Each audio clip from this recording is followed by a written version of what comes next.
out of the forest. Good morning, everyone. It is Saturday, a cooler Saturday than it was last week. I hope people are having a pleasant weekend so far. Um, my back seems to be doing better, thankfully. It was kind of touch and go there for a moment, but I am doing better. But it still twinges now and then. So fingers crossed I can get some work done. Anyway, I hope people have had a pleasant week. Um, Today, wanted to watch. My subject that I wanted to talk about today was something that pops up every year is 9/11. Um,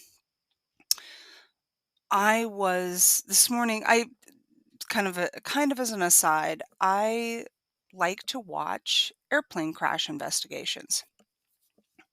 I know that sounds really morbid. Um, I just I like to watch them. I like it just for me to watch airplane and aircraft sorry, uh aircraft aircraft investigations um is not as morbid as you would think. I've been watching these for years, actually. And one of the biggest reasons why I like to watch them is because you learn a lot about why planes crash, how things have improved in flying over the years, and it's really fascinating. I'm very I have flown planes since, although I haven't flown in recent years, but I grew up flying planes. I mean, my parents were avid flyers. I know that I traveled down south. I traveled into Canada in January of 1969 for my grandfather's funeral, all the way, out to Regina, Saskatchewan. And so I'm very well seasoned. I used to love flying.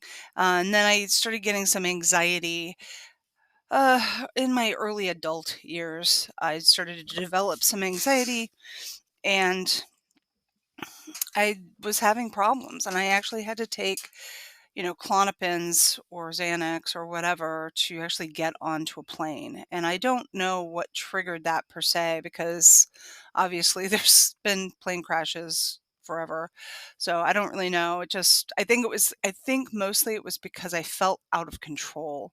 I felt like I have no control of being in this large craft, and so every little, this noise, this smell, whatever, I was very hyper alert on. Might have coincided with just the development of my anxiety issues. But I've overcome that and I don't really actually have a fear of flying anymore. It's mostly I don't want to fly because oh my god, what a hellhole that is. Right? Last time I actually flew was on an Air Canada flight to Vancouver. I flew into Toronto, which was a nightmare. I think I've talked about that maybe, and flew from Toronto to Vancouver. I will never take that route again. um, flying, the flying that I remember when I was young is very different than the flying and the experience that I had. Today it's just a nightmare. I mean, I see regular videos about the horror shows of Frontier and Spirit Airlines, and I'm like, I don't want to do that. Sorry. So anyway, but that's kind of an aside. But so but I like to watch airplane crash investigations because they are very interesting. I've learned a lot. I know what a pitot tube is. I understand more about, why things fail. Um, is it mechanical failure? Is it a constructural defect or is it cockpit communication? And the cockpit communication kind of is leading me into what I want to talk to people today about 9/11. So just bear with me. So one of the issues, one of a couple reasons why planes have crashed is due to bad cockpit communication. Now, in a cockpit, well, traditionally, like way back in the early years, like in the 50s and 60s and stuff, there wasn't as well known about cockpit communication. Now, not to get too detailed, usually you have your captain, you have your, um, I guess they call it the co-captain. It's not probably the co-captain, um, the co-pilot. And then you might have, I think they call it a flight engineer who sits behind them and they manage some stuff. Depending on the complexity of the aircraft, you may have two or more. Uh, I mean, you've got in the large commercial aircraft, you've got at least two or more people in the cockpit. I think there may be up to four.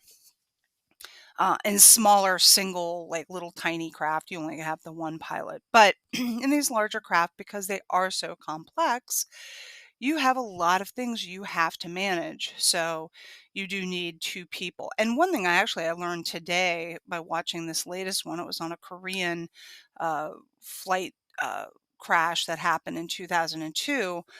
It's actually the captain doesn't do the active flying of the plane. That is the co-pilot. And the pilot oversees the overall uh, instructions and what's going on. They monitor things. They communicate with the flight flight controllers, etc.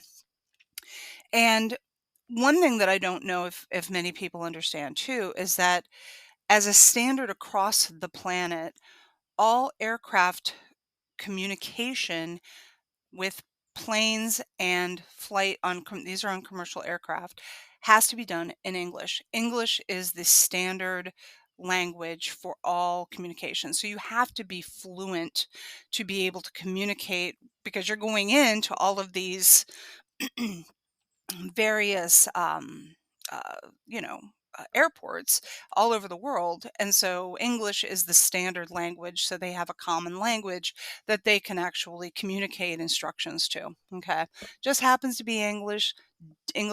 Don't make a big thing about it. It's not some white patriarchy thing. It just that's the way it is. Okay, anyway, so but one of the things that had happened in certain countries is that um, there was a culture, and they call it a cockpit culture. And there are certain you know all the people in the cockpit have to go off of all these checklists, right? Everything has to be done by a checklist, and that has evolved as well. And how they communicate checklists, how they use checklists, because it's such a complicated craft that you have to do all these different settings in order to um, usually when you're coming in and flying, the plane's pretty much flying itself. It's the takeoff and the landing that requires a lot more kind of input from humans to be able to settle the stuff right and um, making sure that everything is set and then you know where you're going and you're communicating with the cockpit, or excuse me, you're communicating with the air traffic controllers on how to do stuff, and you're dealing with weather, and so there's all this constant communication, right, that goes on. And so a lot of times, especially on approach and landing, it's very, very critical that you are really paying attention to what is going on, because things can change. You've got traffic issues. You have other flights that are coming off, taking off. So it's very important that there's no. I mean, this is one thing that has gotten evolved out is making sure that there is. I think they were calling it cockpit hygiene, in that there's not a lot of chitter chatter about things that don't have to do with the flying. Like when you're in that thing, you don't want people just constantly interrupting you or just saying, "Oh yeah, like what are you doing?" I mean, there's a time for that during a flight, but you want to make sure that when you are doing obvious things, important things like taking off and landing, that your complete utter focus is on those tasks at hand. Now,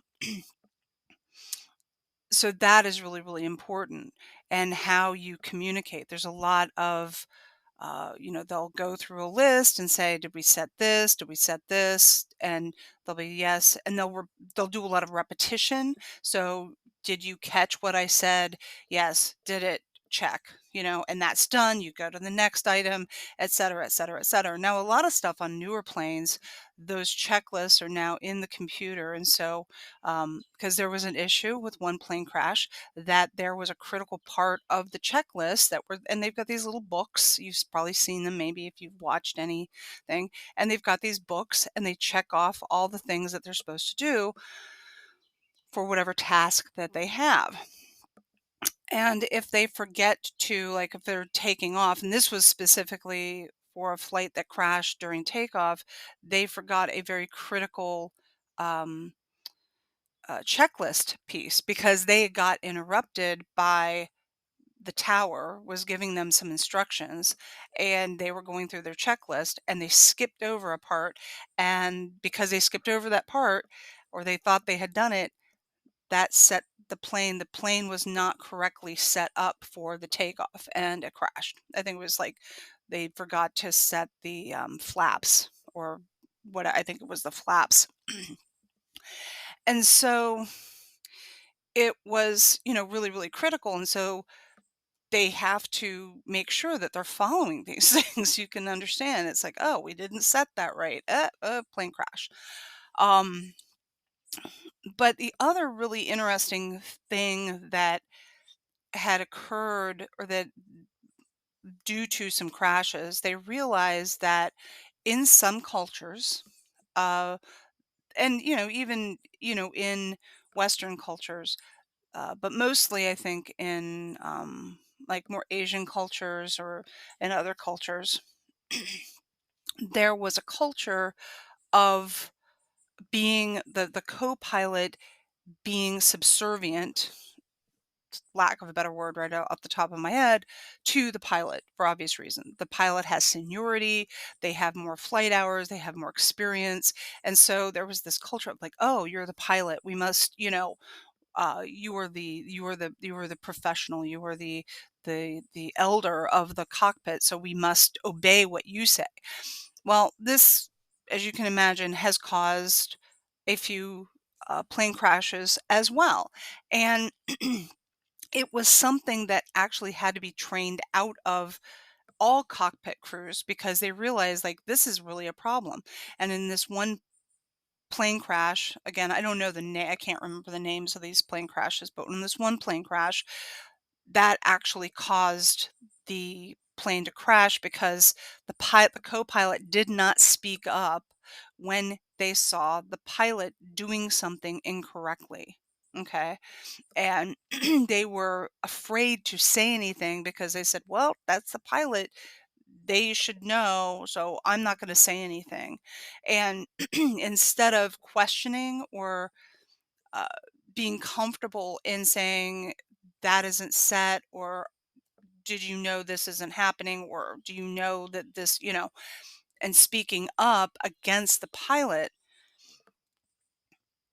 they they just sat there and didn't say anything because there's this culture of authority, like, oh, your authority, you should know what you're doing. I'm going to assume you know what you're doing and that you have a plan, and that can cause death, right? Like the plane crashed because of this thing, and the uh, investigators realized this and they said, okay, we have a recommendation that all pilots being trained have to be trained in better cockpit communication. And we need to train this out of pilots and co pilots and any crew to be able to speak up and say, hey, there's a problem, and feel confident in their own authority to say, I'm seeing a problem and I need to address it and to start a communication about that problem. Um, and it is a problem, and this significantly, this situation about cockpit communication has been really profound to me as a kind of a metaphor for communication in humanity, in human society, actually.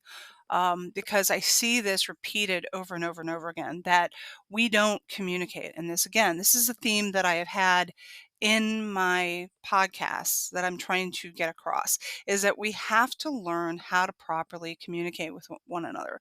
We have to be aware of everything that is going on around us and understand that we ourselves do have the authority to speak up when we see something that is wrong, out of place, um, to question authority when we don't see that they are doing things correctly, or that they are basically flying us into a mountain. Like, you didn't set that, and I'm speaking up about it. And yet, this is still a critically this is a problem that is really um, so pervasive in our society. And going back to the our the United States political system right now, a lot of talk is about a lot of these very geriatric politicians, Dianne Feinstein, Mitch McConnell, Joe Biden, Trump, and this this very troubling trend of these people who are obviously too old to be doing their duties as politicians. Um, and it's People are questioning that, and they're sitting there and they're like, okay, well, what are we going to do with these people? They're not stepping down. There's a lot of obese, like, oh, they're older, but a lot of younger people, a lot of millennials are like, okay, this is ridiculous. These people need to like step down, right? Because they've got their handlers that are whispering things into their ears, and you're like, wait, there's something really bad going on, and they're not able to even communicate with press or do their duties in Congress, etc. And it's a problem, right? And yet it's not just there. It's in our churches, it's in our schools, it's in our, everywhere we turn, there's this issue of that we're not able to get a handle on proper communication and the ability to communicate and solve our problems to make sure that we're not flying ourselves into a mountain, right? Um, and there's a really good book called that I really highly recommend everybody getting their hands on. It's called Resisting Illegitimate Authority: A Thinking Person's Guide to Being an Anti-Authoritarian: Strategies, Tools, and Models. And it's by a guy named Bruce C. Levine. He is a psychologist, and it goes through just kind of the history of how society has handled authority throughout history, right? People that would speak up, they would be thrown in jail, they might be gaslighted into having mental health problems, and oh, they're just crazy. And if you're paying attention, you can see that that's happening right now. Um, he goes through the history of great people that have spoken up, like Thomas Paine, Ralph Nader, Malcolm X, Emma Goldman, Eugene Debs, Edward Snowden, who is one of the most recent. If you don't know who Edward Snowden is, please look him up. Um, and it's a really, really good book. And I really recommend it. I'm not going to go through it that much, but I do recommend picking up this book. It will give you kind of a background on this issue and why it is so critical that we really need to shift the way we talk and think about the problems in our society. Uh, it's very, very important. Anyway, but yeah, so that's the whole thing with cockpit communication and cockpit culture and how that microcosm really kind of extends outward and how important it is in this microcosm of a cockpit flying a plane to how are we managing the problems in our society. So, anyway, so I said that I was going to talk about 9/11. Now, 9/11 is comes up every year. It's now been how many years? 20, I don't know, 22 years maybe that this actually, I'm sorry, it hasn't been 22 years. Been 21 years. I know because I started my current place where I work 1 year after 9/11. So, and 9/11 is one of those things that the way we talk about it, the way we learn about it has been so controlled, and it's a very pivotal shift in the history of humanity, not just the United States, humanity. Okay.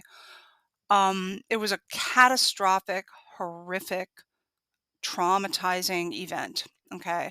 Over 3,000 people died on 9/11, and tens of thousands have died since that event occurred during the wars that were conveniently started because of 9/11. Now, I'm not going to get too into the details of what happened on 9/11 or on the policies that happened subsequently, other than to remind folks that we have something called the Patriot Act that is something that's never gone away, and it really needs to be reexamined because it's constantly just lingering out there, and it shifts how our society is surveillanced, how our freedoms are. I mean, the way we fly, the way we travel, the way we communicate online, etc. And this is why I say, please go back and research Edward Snowden, okay? And how we treat authority, okay? When I was overseas when 9/11 happened, I actually flew out of the Boston Logan Airport the night before 9/11. My mother and I were had planned a trip to go to Scotland, and we made it over to Scotland. We ended up, well, we were in England at the day of, but our trip was to take us through Scotland for 2 weeks. And we continued that journey and we had a very nice time. It was very surreal, but that was my personal experience with it. Um, but 9/11, so my experience of it, I was not glued to the television 24/7. I was not watching a 24/7 news cycle about 9/11. We would go out sightseeing, enjoy what we could. I mean, we weren't going to sit around, going, oh no, oh no, oh no, because we're just not like that. My mother isn't like that. I'm not like that. We're just like, well, what can we do? We might as well just enjoy what we're doing. There's no reason for us to sit in a hotel room watching the news all the time. If the world's going to end, the world's going to end, right? We might as well enjoy life, right? That's kind of our philosophy. So, but we come home and we might see, watch the nightly news in Scotland. And then we'd always see the tabloids with the pictures and all this other kind of stuff. But we weren't really glued in. We weren't really hyper focused and really paying that close of attention to all the details, right? So by the time we got back, basically the 9/11 narrative had really kind of been spun and set in motion. Um, and one of the really interesting things, and of course, there was the drums of war, there was the racism, there was just a lot of really bizarre stuff. And I will say that it wasn't until, and this is what really, really shifted. Like when 9/11 happened, I was like, there's something odd about this. And I felt vaguely that some people knew something and let this happen. Okay. That it was not, I didn't believe that it was just terrorists, right? Like there was something more about the story than just terrorists with box cutters took over these planes and flew them in and da da da da da and bin Laden and all this other kind of stuff. And if you look now back at the things that were leading up to it and the people that were talking about that event that day, they were like, this is weird. It seemed like a lot of these things were set up. Like they knew who did it. They were, all this kind of stuff. So I get back and I'm, you know, everything's kind of set in motion. We're drums of war, that kind of stuff. And it wasn't until actually, I would say maybe 5 years, literally. I mean, it was years after, I'm trying to think, it might have been 4 years, 4 or 5 years, or 3 to 5 years after that event happened. And that I actually learned that there was another building, Building 7, that had collapsed. And a friend of mine and I and a couple of other people had set up this book club that we would talk about controversial it was called provocation, and it was a book club that we would have, and we were having it in a local bookstore, and we would invite people to talk about provoking issues, books that maybe like provoke emotion or anger or whatever. And so this one person that was the boyfriend of the shop owner did a presentation about 9/11. He was talking to us about all the stuff that he had found out about 9/11. And one of the things that he had talked about was the fact that there was this other building that collapsed called Building 7. And he and I was like, "Really? That's really fascinating." Now, I will be clear that not every single thing that this person spoke about to us, I believed. I mean, he had some crazy theories about things that other people have talked about, that there weren't planes or that the planes were diverted and that there were missiles. I don't accept that. I do believe that there were planes. I mean, I don't believe that the planes that crashed were not planes, with the exception of the Pentagon, but I'm not going to talk about that one today because there's a lot of stuff. 9/11 is a very, very complex uh, issue. Okay. And people that are now in their 20s weren't even born when that happened, or they were very young, they were babies. And so they've been fed kind of a steady diet of this official narrative about what happened on 9/11. And those of us who lived before 9/11 and were very kind of aware and were paying attention, they're like, there's something that doesn't add up to this. So when this gentleman was talking about Building 7, I was like, that is really weird. I've never heard of Building 7. I was recently, just last night, it was going through some footage, some like YouTube videos, which is kind of hard to find. I was kind of surprised that they're actually allowing these through because for years they weren't doing that. And a lot of the comments were like, what's Building 7? What's Building 7? I mean, people were like, what? I was like, really? Like, still, people do not know what Building 7 is. And every year since 9/11, since I learned about Building 7, I talk about Building 7 because it is a really critical kind of smoking gun to the whole official narrative, right? And the fact that people don't know about Building 7 really is just astounding. And so you can find out about Building 7. I do recommend Architects and Engineers for Truth. They have a very respectable site. Go there, they've got a lot of the information. It's kind of hard to find information about Building 7. I'll put some links in the show notes that of things that I've just recently found people talking about Building 7. And the reason why people talk about Building 7 so much in the context of 9/11 is because it's the smoking gun, and they don't want people to talk about Building 7 because they know it's the smoking gun.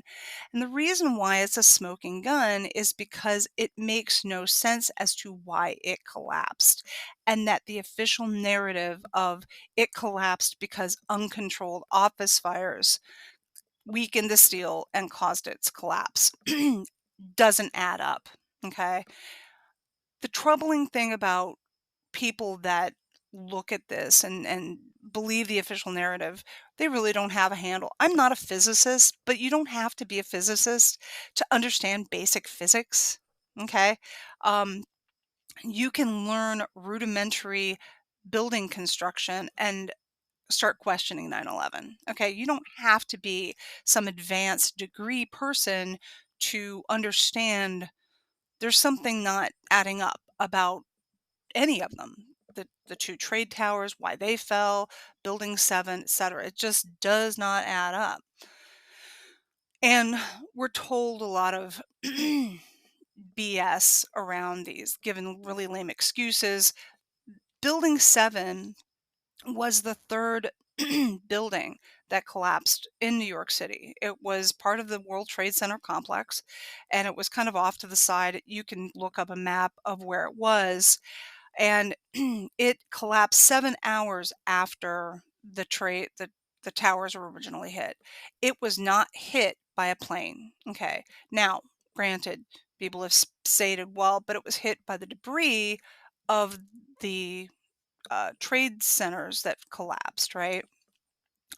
But, um, it was and people say, "Well, that's why." I mean, it was hit and it was unstable. But the problem with that theory, even if that's true, which it may be, if you understand basic physics, if it was heavily damaged on one side of the building, it would have collapsed towards that. Okay. And not to get into too technical of details, but if you look at and this is what I recommend, okay? Because this I think will give you a better understanding of how buildings collapse. Okay. First, look up controlled demolition on YouTube. You can find a lot of videos on successful controlled demolitions. Go out and watch a lot of those. Just watch them. Whatever, because there's tons of them. People like to take buildings of controlled demolitions. Oh, look, we're taking down this big building. And just observe without judgment how these buildings are falling. Understand about how controlled demolitions uh, bring down buildings, okay, and why. Then look up failed, failed controlled demolitions. The reason why is that, and there's a lot of failed controlled demolitions too. People that did not set the explosives correctly, and just watch how those buildings fall. Okay. And then watch office fires of steel buildings. Okay. And there's several of those. There's one, I mean, I don't even know the names off the top of my head. I'm not going to take the time I should have probably written them down. Um, but there are several, like just type in steel office buildings on fire. Okay. And there was one that I saw, and I think it was somewhere in Asia, and it was just engulfed in flames. Okay. and it was a high-rise office apartment block tower, did not collapse. I mean, there was more fires in that building than there was in the building 7, honestly. I mean, this building was just engulfed in flames. It was a big old candle, right? It did not collapse, and it was a steel building. And what people have who understand how to build buildings, there's like no steel building has ever collapsed from fire, and except on the day of 9/11, and there never has been since. Okay? It was only happened to be on 9/11 that not one, but 3 buildings collapsed. Okay? Same similar way. Okay? Just observe. Just don't have any judgment. Just observe. Okay? Because that's how you learn. And most people, I don't think, really have even watched a controlled demolition. And so they're told, "Oh, well, this is the way things happen." It's like, that's really weird. Um, and there's just a lot of problems with that whole situation. So the fact that, and in the first original book on the 9/11 report that they published and sold in bookstores, did not have the mention of Building 7, honestly. And it was a major oversight that people were like, "This is very weird. Why are you not mentioning Building 7 in the official report?" Okay? This was in the first one. Subsequent editions, I think they've included it. It didn't include Building 7. And they're like, "That's odd. It collapsed." Last night, as I was going through a lot of comments, one person stated, "Well, that was because no one died in it." And I was like, "But that's not the point. The point is it did collapse. It was part of the 9/11 building collapses, right?" It's, it's like if you're talking about 9/11 and the larger context, that was a very significant structure that collapsed.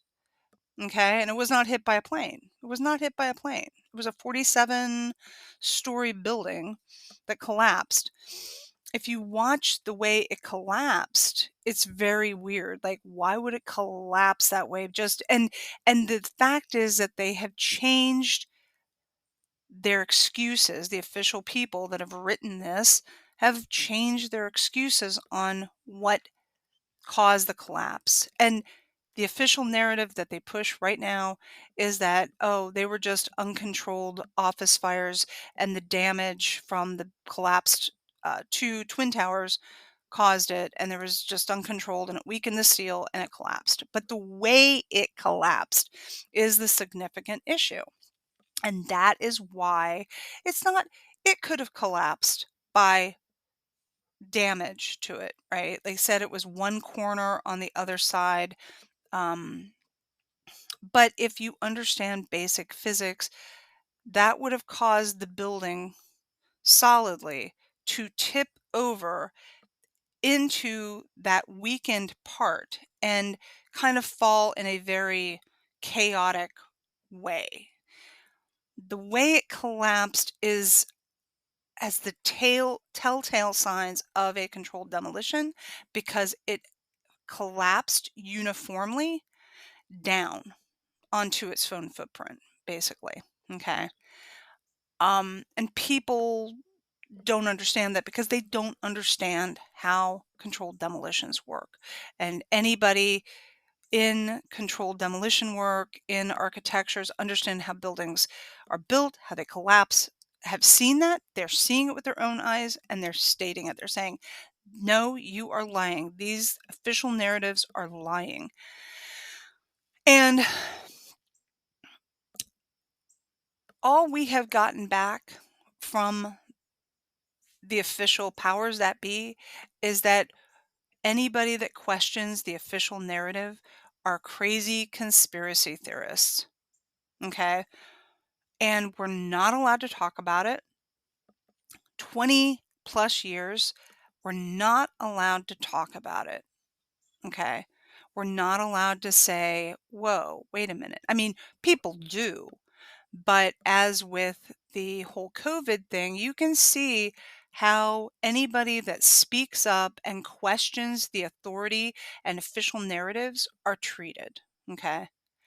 And it's because we are really unable to fully speak and communicate and have clear communication about these situations. This is causing the collapse of our society. And it's it's a real problem.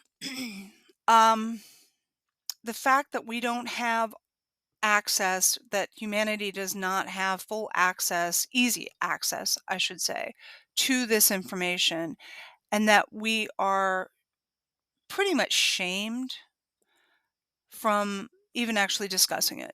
It's this culture of authority, right? Like we're not allowed to question it.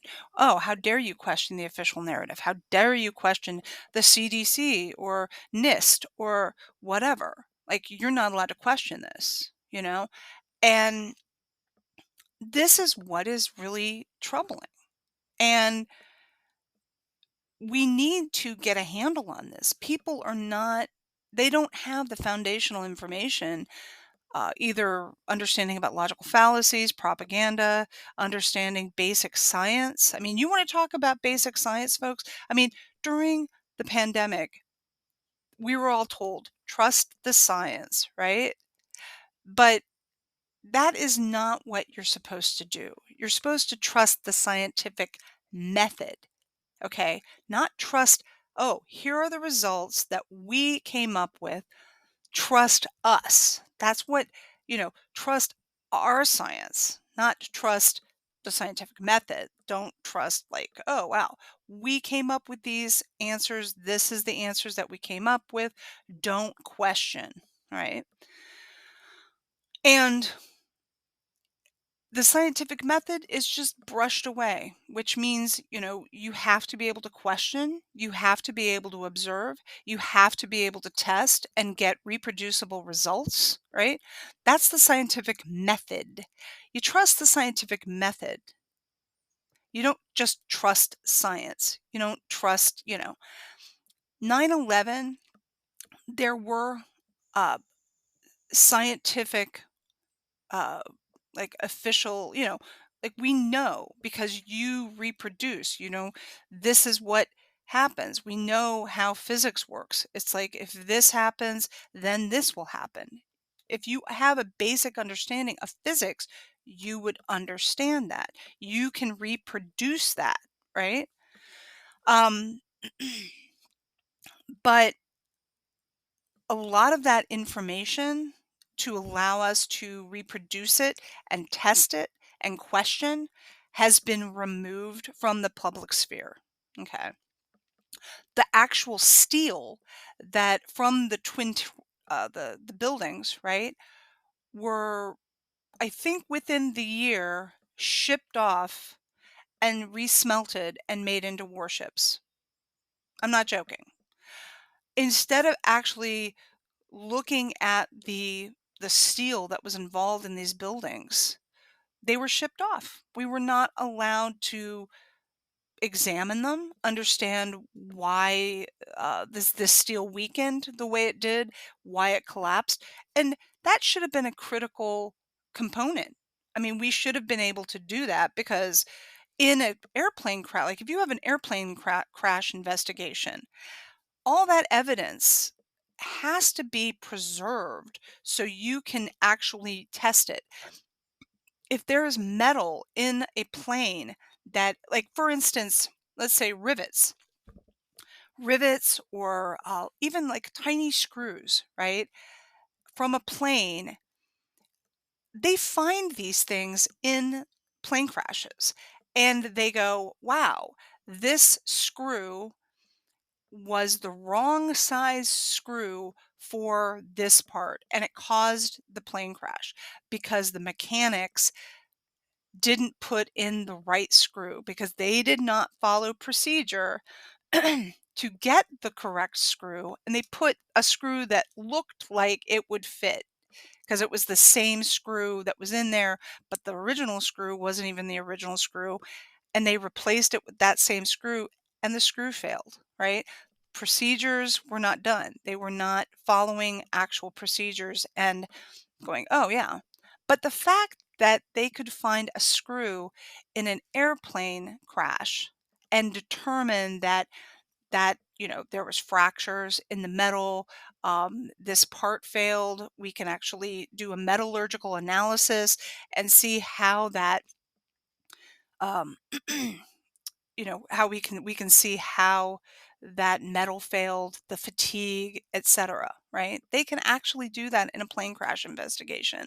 They even, I think, did that with the Titanic. I think they brought up bits of the Titanic and they realized there was something with regards to the rivets. And I mean, so, you have this evidence. We can now, with our scientific testing uh, stuff, right? We can actually test it, measure it, and examine it and go, wow, that's why it failed, right? We weren't allowed to do that with the metal. We weren't allowed to do that with the steel beams of these buildings. And that's just really kind of unheard of because you're like, wow, why did this building fail?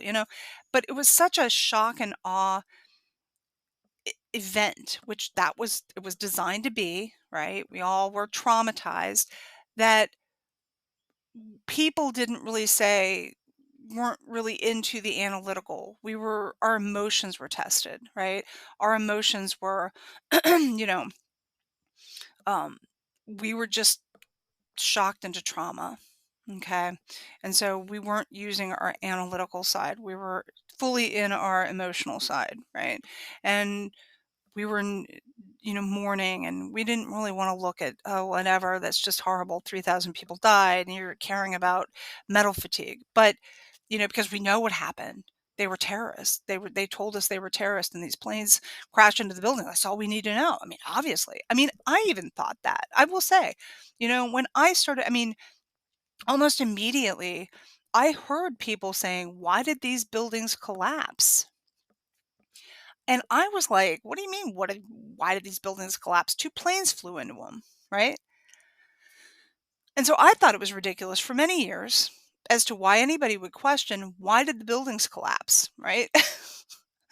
Because you're like, "Well, of course the buildings collapsed. Planes flew into them." But again, I didn't even know about Building 7 at the time because they didn't want to talk about Building 7. So most people who don't really have any kind of understanding of physics or science or scientific method or anything like that, they see something, they're told that's what caused it and nothing more to see. And people go about their days, they follow the orders of the authority and they move on their way, you know? Um and I've stated this, I'm liberal. I am generally left leaning, but and at the time it was the right. We had the Bush administration, Cheney was the vice president, we had Rumsfeld. It was a very, very conservative, right-wing administration, and they were very warmongery. There is something else that you need to look up called the Project for the New American Century. They had written a letter to then Clinton about uh, how we were going to re-energize or rework our military to battle, because this again was the post-Soviet world that we're dealing with. And they wrote a letter. There's other stuff in it, but one of the things that they actually stated was that we need a new Pearl Harbor. They actually said that. Okay, now I wonder how many people listening to this know about Pearl Harbor, honestly.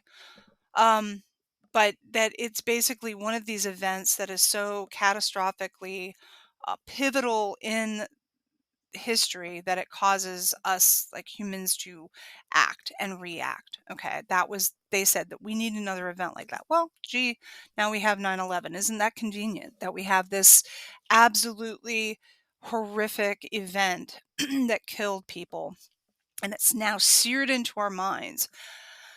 Um, so, we had an administration that was very pro-war, and there were some people, I'm blanking. I apologize for being very bad with names. It's just part of my memory. But you can look a lot of these up. There was one person that was in the Bush administration that had, like, within the days of 9/11 happening, had gone to, like, Rumsfeld and some other people. They were already saying, "We know who did it. We're gonna go over to uh, Iraq, and Afghanistan." Okay, like I mean, they were like they had those plans on the books, basically, even though all of the terrorist hijackers were from Saudi Arabia. But they knew that it was bin Laden, who non-ironically was a CIA asset back in the 70s, right when we were fighting the Soviets over in Afghanistan. He was a CIA asset. Well, you can look that up. I mean, there's a lot of this stuff you can look up if you just do your homework. Connect the dots, folks. But they already knew. They already knew that they were going to go to war. They knew who we were going to go to war with, even though they had nothing to do with the terrorists, right? There was another report, and I can't, I'm trying to verify it, but apparently there was some report that actually did show that two of the hijackers were CIA assets. I can't verify that because that's a news story. That was something I learned last night. I'm still looking that up. But of course, that's going to be really hard because, the mainstream news isn't obviously going to cover it.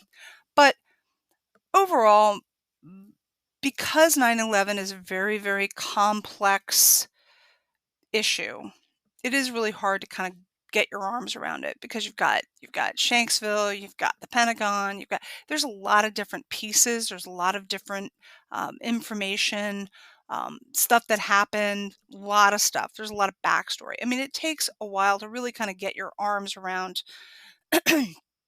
what was going on, the history that led up to 9/11, the whole 9 yards, and it does require folks to take some time, up to maybe even a year, to really do their homework. And I don't know if people will do that because we're still dealing with that. We're still dealing with these events that keep us constantly in a state of trauma. We're exhausted, we're burned out. And I think that's all by design. So we don't question. Anytime we try and find something, it disappears. I do recommend, folks, if you have the means to be able to do it, please download any evidence, any videos, anything like that that you see that may be significant from YouTube, because I think you can do it easier on YouTube, and just download it and keep it on your own server. Um, I don't trust that. I mean, there's a lot of stuff that used to be on YouTube, no longer on YouTube. And in fact, over the last, 5 years, the whole idea to frame YouTube as this very dangerous place that leads people down into quote unquote red pilling, and that, ooh, now, you're examining, you're part of the 9/11 truther movement. That means you're now a red pill alt-righter. And that is just hysterically funny, okay? Because, like I said, the people that were involved, that was the administration at the time of 9/11, were conservative right wingers, okay? And people like Sean Hannity and Bill Maher, or not Bill Maher, uh, Bill, I'm trying to think of his name, Rush Limbaugh, etc. I listened to them during that time. I was monitoring them a lot. Very don't question, we've got to go to war, da da da. I mean, they were very much on the pro Bush administration side. They were very right wing. We've got to go to war, da da da da da. That was that was who they were working for. They were beating the drums of war. They were very, very conservative. They were yelling against the left that was saying, "No, we don't want to go to war. We've got to have peace."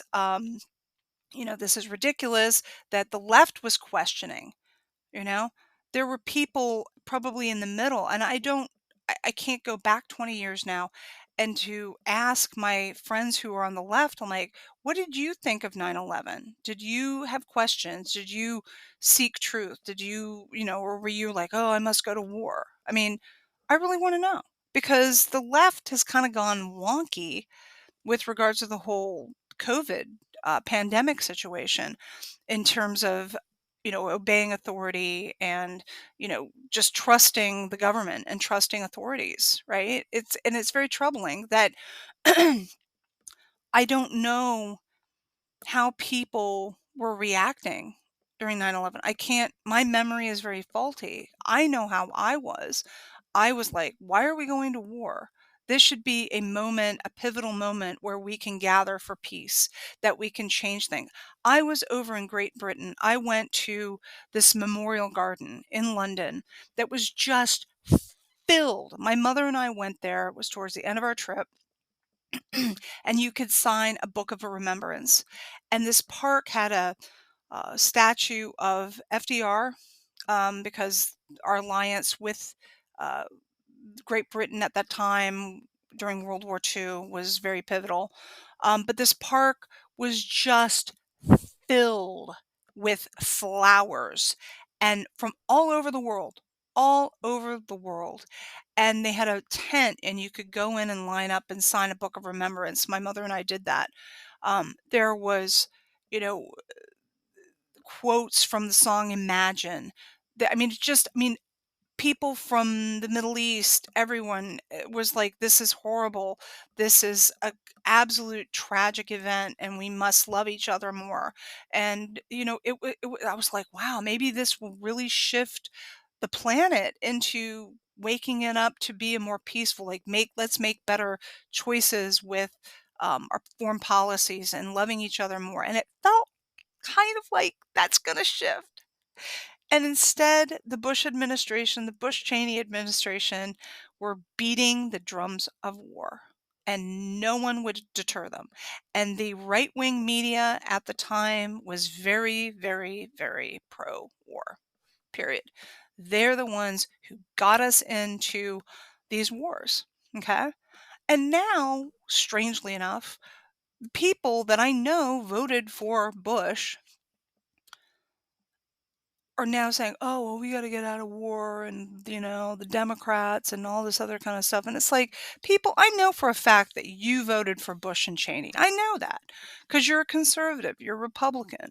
So, this idea that, "Oh, well, Trump is gonna get us out of these wars," I'm like, "But you supported, I know for a fact you had to have supported Bush because I know you. You're a conservative Republican, and you trusted the authority of the conservative Republicans during 9/11. I know it. I listened to it. Sean Hannity, all these people, totally pro war, pro Bush administration, anti-left, everything, okay? And so now somehow there's this idea that, "Oh, well, we gotta support Trump," and the whole Sean Hannity it's bizarre. And so observing this kind of behavior, it's very troubling because people are, like, having amnesia about how that all happened. And at the very core of it is that we've got to get away from believing in authority. We need to get rid of political parties. We need to start doing our homework, questioning things, understanding the scientific method, not just trusting the science. We need to really start communicating in a very healthy way. We need to, as I often repeat, we need to study the trivium. We need to study logical fallacies, propaganda, um, do our homework, right? Like, we're not doing our homework. And it's causing us to not be able to think or question or understand things. We just accept what is being told to us from the mainstream media, from governmental authorities, from corporate authorities, from the military industrial complex. And these computer internet systems have a way of burying the truth and promoting certain narratives. It's very ironic that they are always very they try and scare people away from looking at stuff because, oh, you don't want to go down there. I went to a Reddit group because I wanted to see, are there any groups on Reddit that are talking about 9/11 truth, right? Because even if you say 9/11, oh, you're a truther, that has now become, oh, you're a truther, that means you're a flat earther, essentially. Truther and flat earther are now synonymous thanks to the powers that be that have just lumped everything considered a quote unquote conspiracy theory into a same pot. And now you have just guilt by association. So you have some crazy flat earthers over here, that must mean they also, then they talk about 9/11, um, and then they also talk about this, and they're anti-vax, and they just dump them all in together.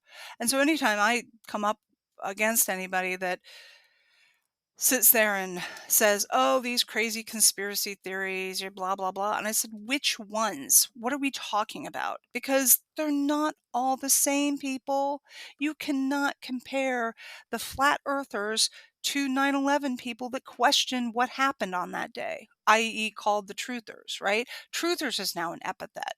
And people were just like, wait a minute, we want to know the answers. And now they're just like flat earthers, right? Like, we don't, oh, you're just one of those crazy people. I mean, I had someone, I was saying, well, I had posted a reply to a comment, and someone had replied to me, and they were like, whatever. Like, this is ridiculous. Like, why are you even questioning the official narrative 9/11? And I'm like, because it's still important. Um, it troubles me how people respond, and I don't know. A lot of these people may be shills, they may be paid shills. We all should know about puppet accounts, all this kind of stuff. And we have to keep, and so every year, come 9/11, I talk about 9/11. And I may not have an audience. People may not personally find me to be the best speaker. I'm not speaking as well as today as I have on other times. But it is really critical. I mean, I just feel called to do this. I know people go, "Well, why you?"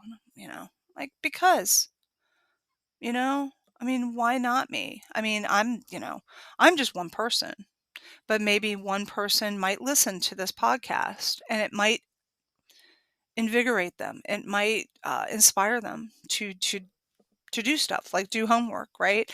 There are other videos out there that are better. By all means. But I just feel very called. I feel like that's just the one thing I can do, because that's why I do this podcast. Um, I don't have anybody that I can do the podcast with. Maybe someday I will. I just said, just do it. Just start this, talk about this stuff because you've got stuff on your mind. This stuff rattles around in my head. And I feel like we need to talk about it, right? It's a conversation. We need to start having these conversations, people. And we need to be able to have the skill set and the understanding and the foundation to really start solving a lot of these problems. Okay. Or we're going to go flying into that mountain and we're all going to die, right? Because we're not questioning when we need to be questioning. Some people are. I'm not saying that we're not doing that, but it's very chaotic. And people that think they're questioning aren't really questioning the right things, or they question this part, but then they shame other people for speaking up too. And no one's communicating with each other, right? So people that question the efficacy of, like, say, COVID vaccines, they get shamed by people who are believing in authority. Instead of saying, well, why do you feel this? Why do where's your evidence that you feel that these vaccines are dangerous, or that they're not effective? And people go, well, here's my evidence. Oh, well, let's talk about it. No, we don't do that. It's like, oh, you're questioning the official narrative of vaccines. Oh, you're a bad person. You're an anti-vaxxer. You're horrible. You're an alt-righter, flat earther, Trumpster, blah, blah, blah, blah, blah, whatever it is. Right. We can't keep doing that, folks. We can't keep doing that. Right. It's not solving our problems here. We need to get out of our emotional brains and into our logical brains and going, wait, I'm going to calm down a minute and, really listen and try to understand what you're telling me. We just come to these knee jerk conclusions about assumptions about what the other person is going to say or what they believe or whatever, instead of actually listening to what evidence or information they may have. We have to work on that. And that requires us to put on our listening ears and really calm down and have the time to be able to do that. We are kept so artificially busy by whatever we're doing and saying that this is more important than actually doing this. I'm not saying that it's not good to take self-care time, you know. Go do your silly stuff, go play pickleball, go watch a movie, go do this. Yeah, sure, do that. But you can't live there, okay? So that's what I've got to say right now about 9/11. Um, just some ideas that I had. And again, 9/11 I think is a good time to really understand that. I think that it is really pivotal to understand 9/11 from all angles. Be open to new information. Don't make assumptions about someone who's talking about 9/11 and questioning what happened. Do your homework with regards to science. Do your homework understanding the history of what got us to 9/11, the CIA, bin Laden, the whole nine yards. Understand basic physics. You don't have to get a physics degree, folks. Just understand basic physics. Do your homework and study and watch buildings falling. Watch buildings falling successfully. Watch buildings falling in failed demolitions. Do it all, right? The information's out there. Okay. You need to work on these issues. And I will let that go for now. I thank you again. Sorry if this podcast was a little bit more jumbled. I thank you very much for taking this journey today with me. And as always, if you have thoughts, ideas, comments, please feel free to uh, post them, message me. Uh, that would be great. And anyway, I thank you very much, and I'll post some links in my show notes. All right. Thank you. Have a great day. Peace.